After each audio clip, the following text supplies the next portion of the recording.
Assalamualaikum warahmatullahi wabarakatuh. Perkenalkan, nama saya Ibnu Alikrom. Saya dari Prodi Teknik Informatika Universitas Nusantara PGRI Kediri. Di sini saya akan mempresentasikan hasil kerja saya, di mana saya akan membuat aplikasi berbasis web, yaitu aplikasi buku tamu. Di mana aplikasi ini akan merecord data dari user-user yang akan melakukan absen atau eh, menghadiri sebuah acara atau event yang ada di kampus UNP Kediri, seperti itu. Di sini saya mengambil tema buku tamu dari event. Jadi sehingga untuk gambaran kasarnya yaitu nanti aplikasi ini terdiri dari dua tipe user. Yang pertama user admin, di mana admin bisa meng-create event atau membuat event, di mana event ini nanti akan bisa dihadiri oleh siswa-siswa yang telah terdaftar di aplikasi yang saya buat ini. Nah, di mana nanti untuk user level mahasiswa, nanti dia akan bisa melakukan submit attendance. Ada 3 pilihan untuk submit attendance. Yang pertama yaitu hadir, yang kedua izin, dan yang ketiga yaitu tidak hadir. Sehingga eh, pilihan dari masing-masing mahasiswa akan terrecord ke dalam sebuah data file, karena di sini tidak menggunakan database, maka di sini saya akan membuat pengganti database yaitu menggunakan file .csv. Di mana file .csv ini akan menyimpan record-record eh, presensi dari masing-masing mahasiswa yang akan menghadiri event. Gitu. Langsung saja kita nyalakan terlebih dahulu aplikasi SAM-nya. Karena di sini kita tidak memerlukan database, jadi kita hanya perlu menyalakan Apache servernya saja atau web servernya saja. Pastikan sudah running dan kita buka browser kita. Kita klik localhost. Kemudian untuk direktorinya yaitu UTS pweb buku tamu.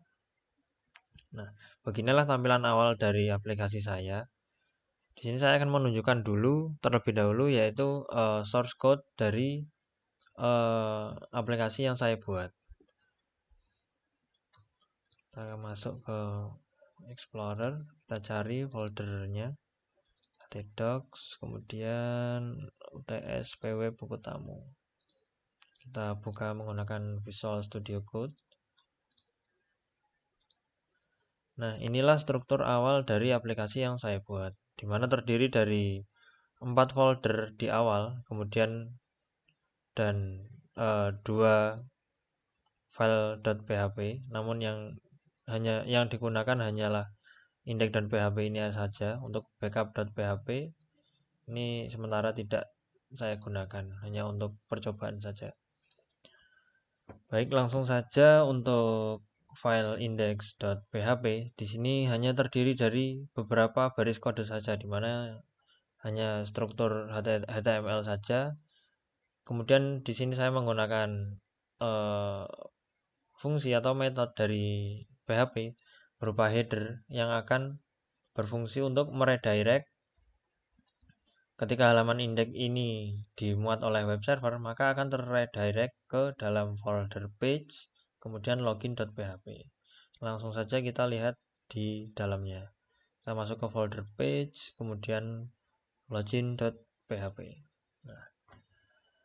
Nah, ketika indeks tadi di load oleh web server, maka web server akan langsung meredirect ke halaman login.php.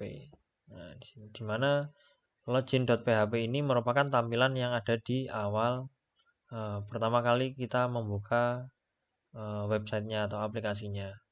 Di sini terdapat login, kemudian untuk user levelnya terdapat 2. Yang pertama yaitu level mahasiswa dan admin. Seperti itu. Untuk login, di sini saya menggunakan npm yang sudah terdaftar. Kemudian untuk password di sini saya samakan dengan npm. Kita langsung lihat saja. Di sini formnya, aplikasi buku tamu. Kita langsung lihat ke bagian formnya, di mana form ini merupakan tampilan dari login ini, form ini. Yang pertama untuk formnya yaitu ada input type text, di mana name-nya yaitu npm. Dia akan mengambil dan memasukkan pada variabel npm. Kemudian untuk input kedua yaitu password. Input ketiga yaitu berupa radio check, di mana pilihannya yaitu mahasiswa dan admin. Kemudian untuk tombol submitnya berupa button. Kemudian untuk button ini ketika kita klik submit, maka kita akan langsung diarahkan ke dalam file ini, file JavaScript login.js. Kemudian di sini saya menggunakan plugin Sweet Alert untuk menampilkan alert atau notifikasi ketika kombinasi npm dan passwordnya salah, maupun kombinasi antara npm dan passwordnya benar. Di sini kita lihat dulu isi dari login.js-nya. Berada di folder aset, kemudian login.js. Nah, seperti ini. Kita login, saya ini dulu split supaya terlihat. Nah, seperti ini. Ketika tombol submit dengan ID button login form ini diklik, maka dia akan langsung menjalankan JS-nya, di mana klik eventnya akan berjalan dan akan mengeksekusi kode method validate, di mana validate ini merupakan plugin dari jQuery, yaitu jQuery validator. Untuk rules-nya, pada kolom npm ini merefer pada name-nya, yaitu name npm. Rule-nya yaitu required true, di mana jika kita tidak mengisikan salah satu form ini, maka nanti akan keluar notifikasi error atau tulisan atau pesan error di bawahnya. Kita coba. Nah, seperti ini. npm tidak boleh kosong. Nah, untuk validasi ini yang menghandle yaitu jQuery validator dengan rule require true. Kemudian untuk message-nya, untuk masing-masing input, di sini saya meletakkan tulisan npm tidak boleh kosong untuk input npm, kemudian password tidak boleh kosong untuk input password. Kemudian untuk error elemennya saya menggunakan div.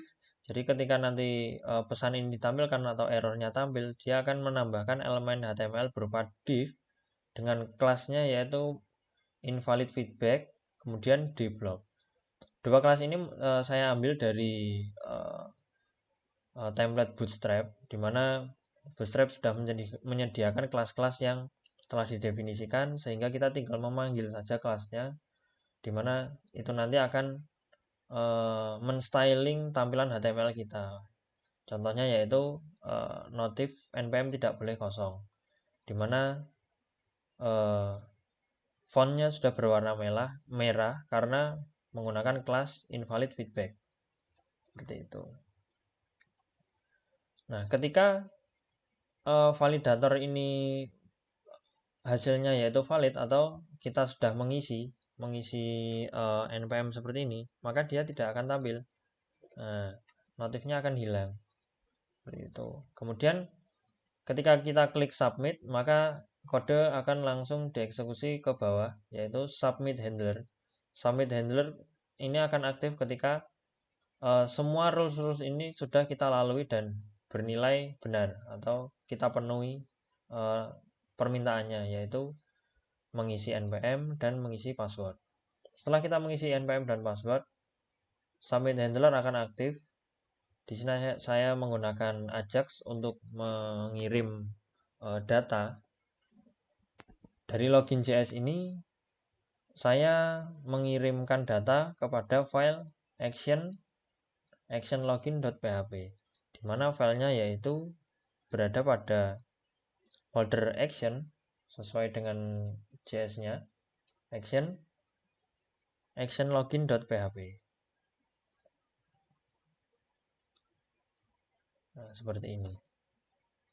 Kita akan mengirimkan data kepada file action login.php dengan datanya yaitu data berupa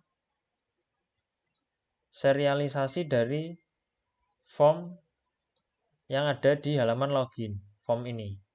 Nah, jadi kita akan menarget kelas ID dari form yang berada pada halaman HTML. Kita akan menggunakan function serialis. Serialis ini akan mengeluarkan atau memasukkan data-data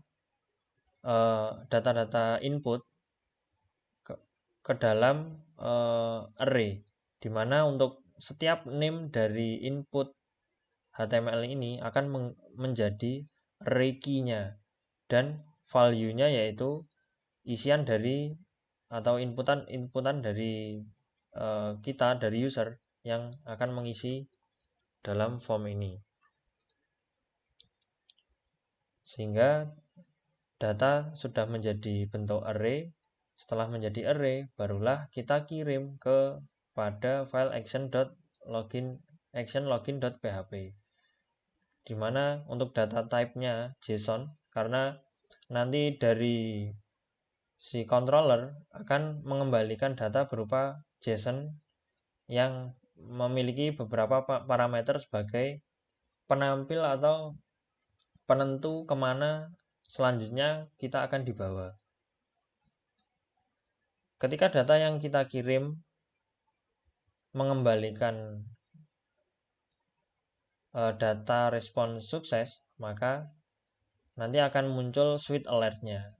Swal ini merupakan metode dari switch alert, di mana nanti dia akan mengucapkan selamat datang dan menyebutkan namanya, kemudian teksnya, icon, button, kemudian setelah notif itu ditampilkan, maka kita akan dibawa kemana? Kita akan di-redirect ke http localhost ts page dashboard. Kita akan di-redirect ke halaman dashboard, dimana dashboardnya di sini. Nah, seperti itu. Lalu seperti apa isi file dari action login.php ini? Action login.php hanya akan menerima variabel post dari data ajak yang dikirim, sehingga kita dapat mengambil array key dari data ajak berupa npm, di mana npm ini merupakan array key dari data JSON yang berasal dari name dari input di HTML kita. Misalkan di sini name-nya adalah npm, maka array key yang akan dikirim oleh metode serialize ini, maka npm sama dengan nilai yang kita input di sini. Jadi kita bisa mengambil nilai ini dari key name ini, dari key npm ini di action login di sini. Karena metodenya menggunakan post, jadi di sini saya mendeklarasi variabel post dengan key npm kita tangkap. Nah, ketika npm dan password kosong, walaupun tadi di ajaxnya sudah divalidasi menggunakan JS, namun di sini saya akan tetap memvalidasi lagi di sisi backend-nya, sehingga membuat website kita lebih aman. Nah, ketika npm dan password kosong, maka kembalikan nilai form tidak boleh kosong. Namun jika variabel npm dan password ini tidak kosong, maka masukkan array key npm, password, dan level ke dalam masing-masing variabel npm, password, dan level. Nah, kemudian action login.php juga akan merequire file controllernya. Jadi untuk logic dari aplikasi yang saya buat saat ini terdapat 3 bagian logic. Yang pertama yaitu untuk front end-nya atau actionnya untuk formnya itu akan disubmit oleh JS, oleh ajak. Kemudian ajak ini akan diterima oleh actionnya, action login. Misalkan di sini aplikasinya login. Di sini saya menamai actionnya itu berupa action login.php. Nah, seperti ini. Action login PHP akan menginstansiasi controllernya, yaitu controller login, dan memasukkan objeknya kepada variabel login, di mana di dalam objek login ini terdapat metode login, dan kita bisa mengirimkan npm, password, kemudian level ke dalam metode yang ada di dalam objek login ini, sehingga controllernya berada di dalam folder controller, kemudian controller login.php. Nah, di sini. Disinilah data inputan dari login itu akan diolah. Di sini saya langsung mendefinisikan akun atau user yang berlevel admin langsung di dalam controllernya. Di sini saya membuat private properties di mana npm-nya 2013.02.0003, passwordnya sama, levelnya admin, untuk namanya nama saya yaitu Ibnu Alikrom. Karena di sini saya tidak membuat banyak akun admin, saya hanya membuat satu, jadi saya langsung definisikan langsung di dalam private properties dari kelas controller login. Lalu bagaimana jalannya, bagaimana action login ini dapat berkomunikasi dengan controller login? Kita lihat di dalam di baris 16 dari file action login.php. Di sini variabel login akan menyimpan objek dari instansiasi controller login, di mana controller login itu yang ini. Nah, ketika diinstansiasi, maka variabel login ini akan memiliki semua properti yang ada di dalam kelasnya, kelas instance-nya. Nah, di sini ketika kita ingin menggunakan metode login yang ada di dalam kelas controller login, kita menggunakan objeknya. Di sini saya menggunakan teknik OOP, Open Oriented Programming. Object Oriented Programming. Nah, untuk metode login.php sendiri itu di dalam controller login itu terdapat seperti ini.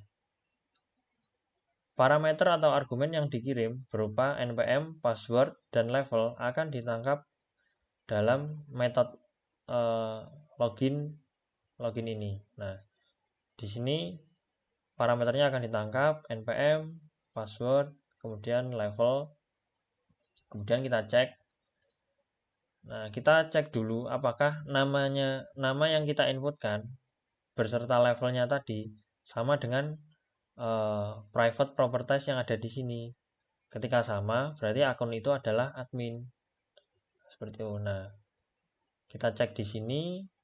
Jika data yang diinputkan sama dengan data-data yang ada di dalam private properties ini, maka akun itu sudah bisa dipastikan adalah akun admin. Kita juga menyeleksi levelnya juga, di mana level di sini merupakan yang akan menjadi penentu akun kita admin atau mahasiswa. Nah, ketika akun ini sudah oke, ternyata terdeteksi adalah akun ini benar akun admin, maka kita start session. Kita simpan data-data ini ke dalam variabel session.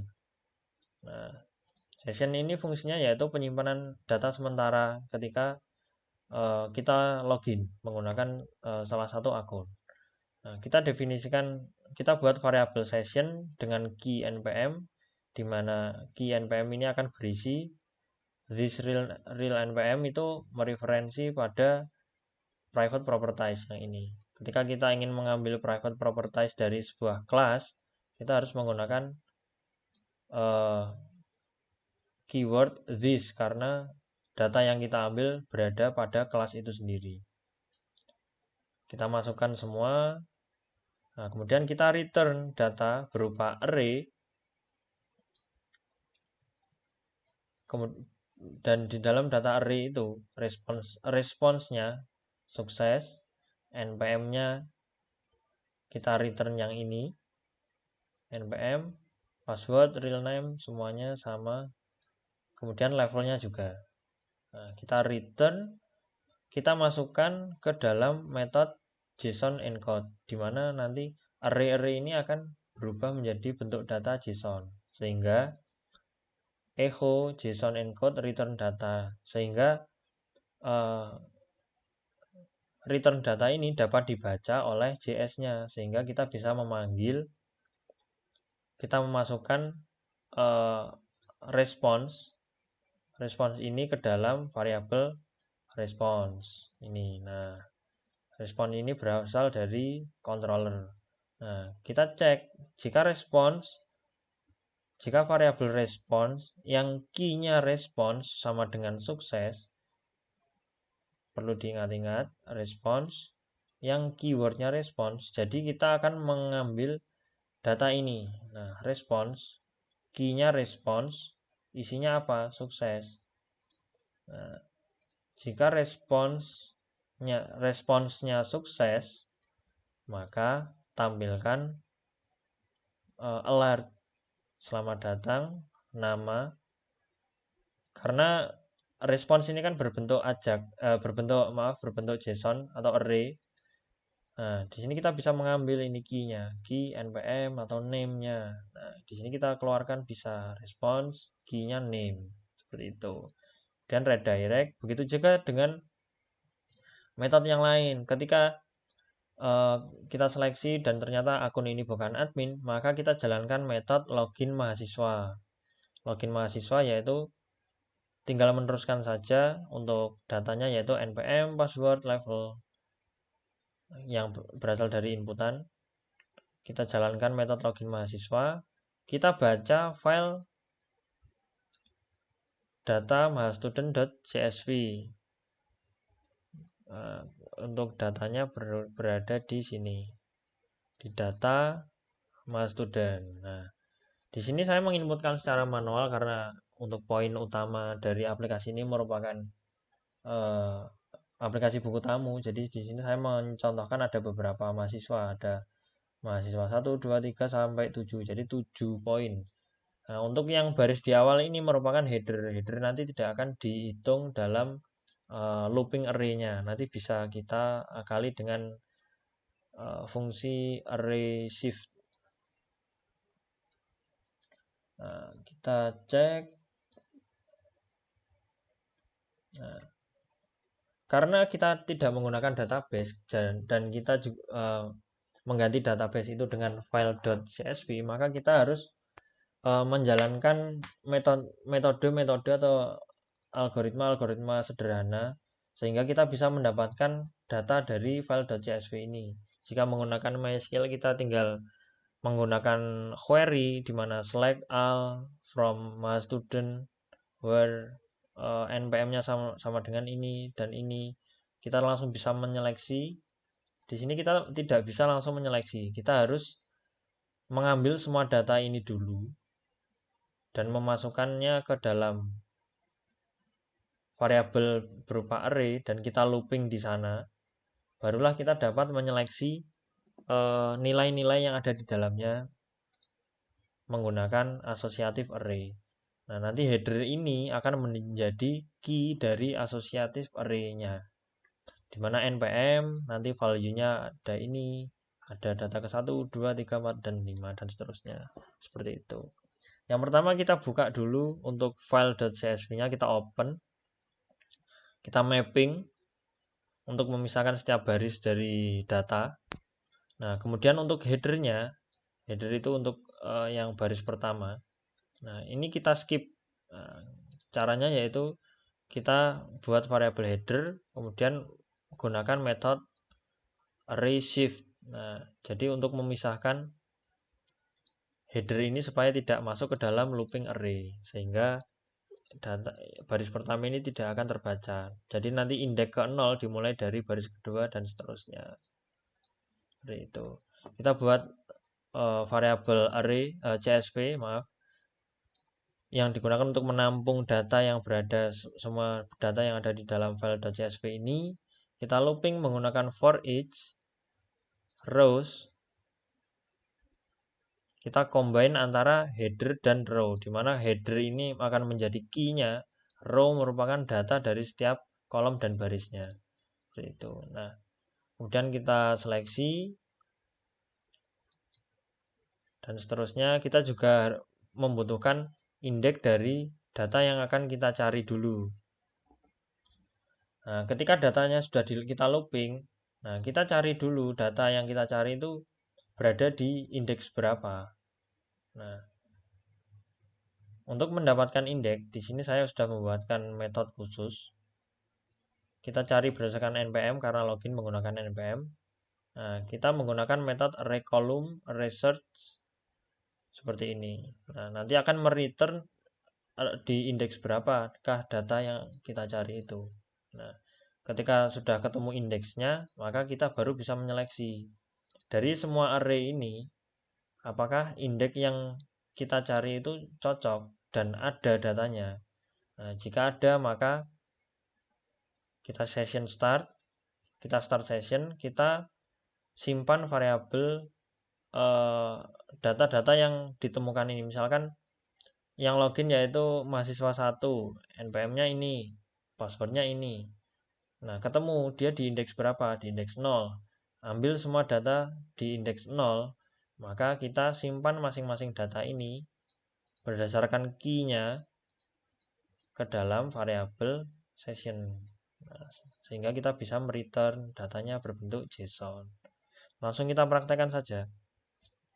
Nah, kita coba dulu untuk memasukkan akun yang salah, misalkan seperti ini. Nah, kombinasinya tidak salah, tidak benar. Nah, seperti ini, dia tidak akan login seperti itu. Nah, ketika kita masukkan kombinasi benar, di sini saya akan mencoba akun admin terlebih dahulu. Admin. Nah, dia akan memunculkan sebuah alert selamat datang, nama kita keluarkan, Anda berhasil login, kita klik OK. Nah, kita akan terredirect ke halaman admin. Nah, halaman ini merupakan halaman dashboard. Dashboard PHP berada di sini.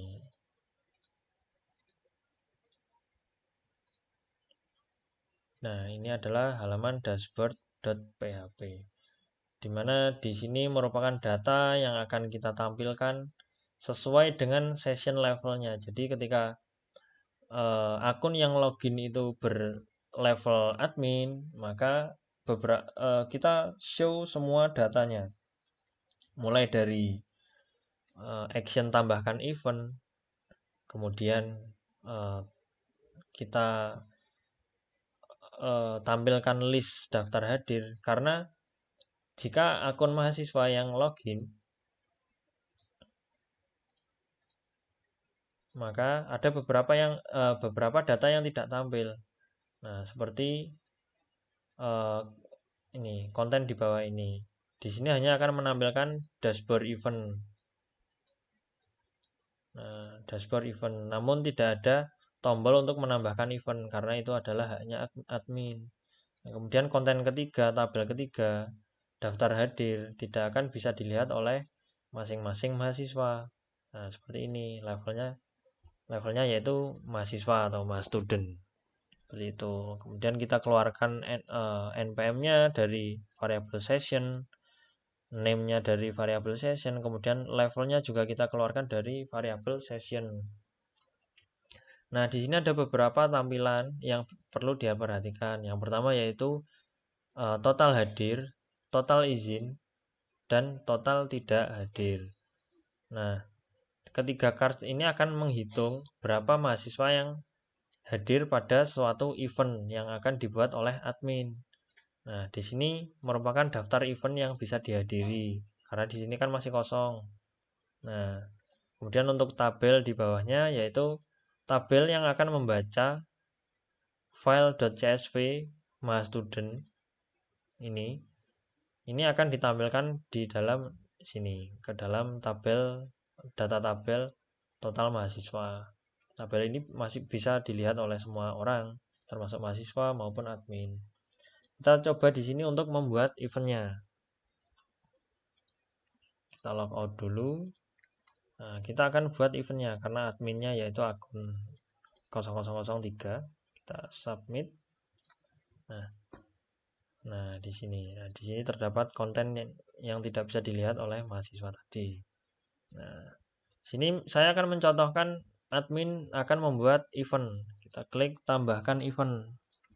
Nah, tambahkan event ada beberapa form yang harus diisi. Seperti ini. Kita contoh nama event, misalkan seminar nasional sosialisasi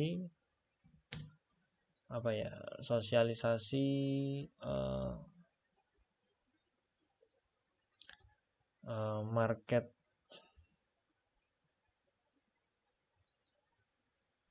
ini aja deh, seminar saintek gitu aja. Nah,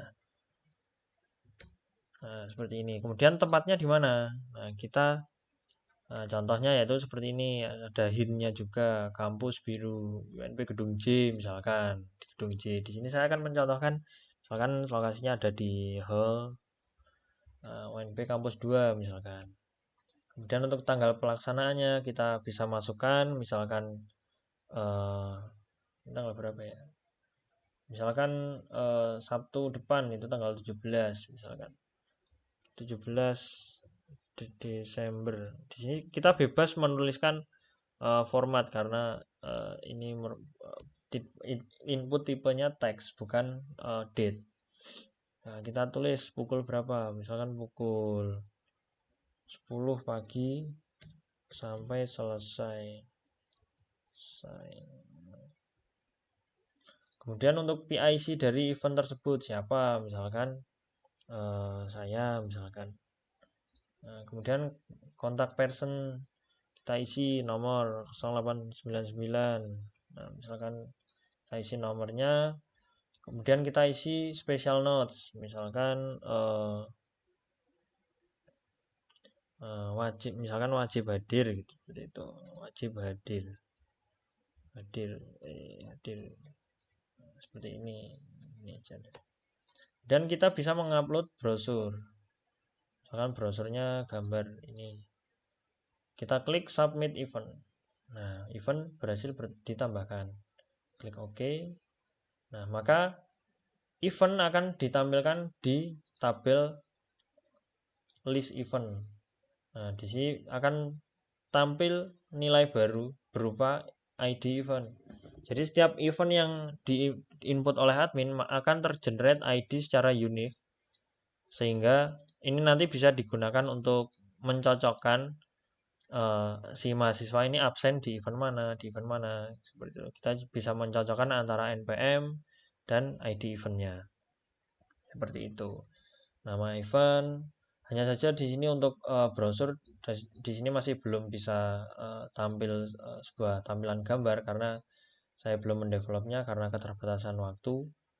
Nah, di sini untuk admin juga bisa menghapus eventnya. Nah, di sini akan muncul switch alert lagi.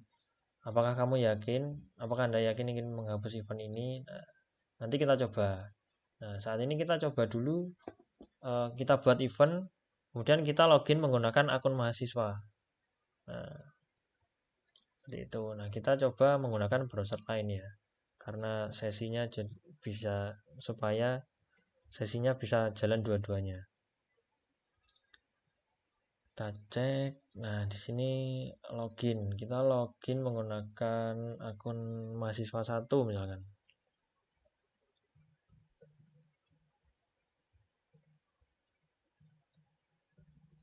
Nah, akunnya mahasiswa. Misalkan kita pilih admin, maka akan muncul error kombinasi NPM dan password tidak sesuai. Jadi kita isikan ulang.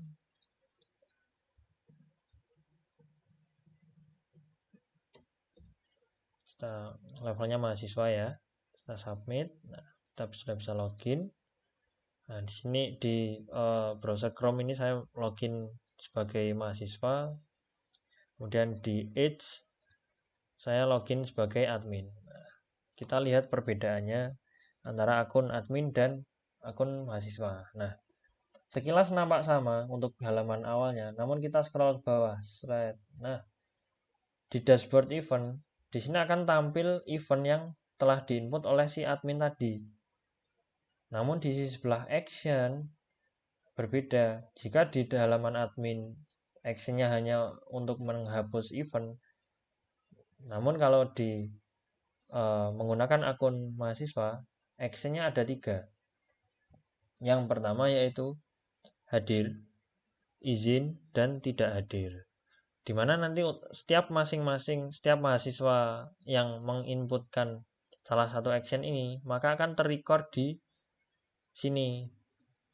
Nah, nanti akan terrecord siapa yang hadir berapa, yang izin berapa, yang tidak hadir berapa. Nah, nanti barang siapa yang menginput hadir ataupun izin maupun tidak hadir nanti akan terrecord di dalam halaman dashboard admin di konten paling bawah. Namanya siapa, prodi apa, kelas, event ID-nya apa, nama eventnya apa, attendance statusnya apa, hadir, izin, ataukah dia tidak hadir. Nah, kemudian tanggal absennya berapa. Nah, kita langsung coba aja. Nah, di sini misalkan untuk mahasiswa 1, di sini kita hadir, misalkan mahasiswa 1 hadir. Nah, job. Oke. Maka kita akan terreload dan kita cek lagi. Nah, di sini untuk sekali kita input attendance-nya, action-nya akan menghilang dan akan muncul tulisan attendance submit. Nah, jadi untuk mahasiswa 1 ini dia sudah tidak bisa mengubah pilihannya atau action-nya seperti itu. Nah, kemudian kita kembali ke halaman admin. Nah, di sini masih kosong. Coba kita refresh. Nah, maka untuk tampilan total hadirnya akan bertambah 1. Nah, jadi dari semua mahasiswa ini sudah ada yang menginput attendance, yaitu mahasiswa 1 tadi yang kita submit barusan. Nah, di sini juga akan terhitung total hadir 1. Namun di bawah sini tidak ada data lagi yang ditampilkan, berbeda dengan halaman admin. Di bawah sini terlihat siapakah tadi yang absen. Ternyata mahasiswa 1, prodi teknik informatika, kelas 3J itu. Kemudian untuk event ID yang mana? Event ID-nya yang ini, yang PC0M0. Oh, berarti event yang ini kan? Seperti ini. Kemudian kita cocokkan nama eventnya juga, seminar saintek. Nah, di sini sudah cocok. Nah, dia ini attendance statusnya. Ternyata dia hadir sesuai yang kita inputkan tadi. Nah, dia hadir, maka akan centang hijau. Kemudian tanggal absennya jam berapa? Tanggal 7, jam 11 malam. Nah, dia attendance atau dia absen. Nah, kemudian setelah itu bagaimana? Kita coba cek. Kita coba login menggunakan akun yang lain. Misalkan kita gunakan akun mahasiswa 2. Nah, kita submit. Nah, kita login. Nah, mahasiswa 2 belum melakukan absen. Jadi di sini actionnya terlihat. Misalkan untuk mahasiswa 2 ini mau izin. Kita klik izin. Kita klik OK. Counter submit. Nah, maka izin akan terhitung di counter di sini, di cards yang warna kuning. Total izin 1. Nah, di sini sudah tidak bisa mengubah actionnya lagi. Kita cek lagi halaman admin. Kita refresh. Nah, ternyata mahasiswa 2 izin. Kapan absennya? Barusan. Kemudian event ID, jurusan, kelas, nama event. Nah, terus bagaimana kalau misalkan coba kita pakai akun lain. Kita cobain tidak hadir. Nanti bagaimana munculnya. Misalkan untuk mahasiswa 3, ini dia tidak hadir misalkan. Tidak hadir. Set. Nah, akan tersubmit. Nah, akan terhitung total hadirnya 1. Ya, sudah nggak bisa dirubah. Nah, sini kita coba masuk ke halaman admin. Nah, dia akan terhitung. Nah, di sini kelihatan Ibnu Alikram ternyata tidak hadir. Nah, seperti itu. Jadi semua action yang tersubmit dari masing-masing akun yang levelnya mahasiswa akan terrecord di daftar hadir di sini dan akan bisa dilihat oleh si adminnya. Nah, kemudian data ini tersimpan di mana kok tidak hilang? Padahal kan kita tidak menggunakan database. Nah, data itu disimpan di dalam folder eventattendance.csv. Nah, di mana di sini sama, ketika user menginputkan login present, di sini akan menjalankan ini action present. Nah, dia akan mengambil menginstansiasi kelas controller present di dalam sini. Sini ada banyak sekali metode. Nah, kita collect datanya, kemudian kita update ke dalam file event attendance. Nah, di sini ada 3. Coba kita misalkan login lagi menggunakan akun yang lain. Nah, kita coba akun yang mahasiswa keempat. Tadi mahasiswanya sampai berapa ya? Mahasiswanya sampai 1, 2, 3, 6, 7. Kita coba sampai 7. Sekarang ini hadir. Logout. Kita coba pakai yang 5.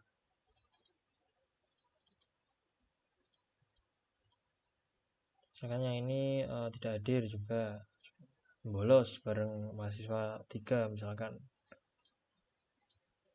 Dan kita 6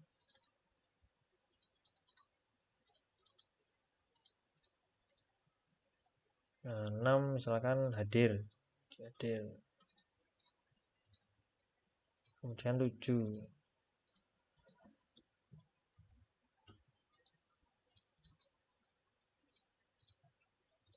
7 ini misalkan hadir juga misalkan. Nah, seperti itu. Kita logout, kita kembali ke halaman admin, refresh. Nah, maka recordnya akan tersimpan dan ditampilkan di sini. Mana-mana mahasiswa yang hadir, tidak hadir, izin akan terlihat. Dan setiap mahasiswa yang sudah mensubmit atau sudah mensubmit attendance, maka dia tidak akan bisa mengeditnya lagi. Seperti itu. Nah, di sini pun juga akan terhitung. Yang hadir 4, yang izin ada 1, yang tidak hadir ada 2. Ini jika ditambahkan datanya ada 7, sudah sesuai dengan data total mahasiswa, yaitu ada 7. Di sini admin tidak dihitung ya. Kita yang hitung itu untuk data yang levelnya mahasiswa. Mahasiswanya ada 7. Sudah absen semua ternyata 7-7-nya. Nah, ini. Nah, misalkan eventnya sudah selesai bagaimana? Nah, admin bisa menghapus event ini. Nah, kita cek, kita klik hapus. Sebentar, sebelum kita menghapus, kita cek dulu. Nah, data ini maka akan tersimpan di event attendance ini. Ketika kita menghapus event ini, berarti kan kita seharusnya kan menghapus file ini kan, file event.csv ini kan. Nah, ada eventnya kan 1 yang kita input tadi, yang ini. Nah, nanti untuk history event attendance-nya, dia akan juga ikut terhapus. Yang event ID-nya sama. Nah, seperti itu. Kebetulan ini kan eventnya cuma 1. Coba kita hapus dulu eventnya, kita hapus. Nah, apakah Anda yakin ini menghapus? Kita klik OK, berhasil dihapus, dan counternya akan terreset ke 0 kembali karena eventnya sudah hilang dan dihapus, dan datanya juga kosong. Nah, kalau kita cek ke dalam akun mahasiswa, nah maka di sini tidak ada event yang perlu dihadiri karena eventnya sudah dihapus atau kosong. Seperti itu. Mungkin sekian presentasi dari saya. Bila ada salah kata Mohon maaf dimaklumi karena saya juga masih belajar. Wassalamualaikum warahmatullahi wabarakatuh.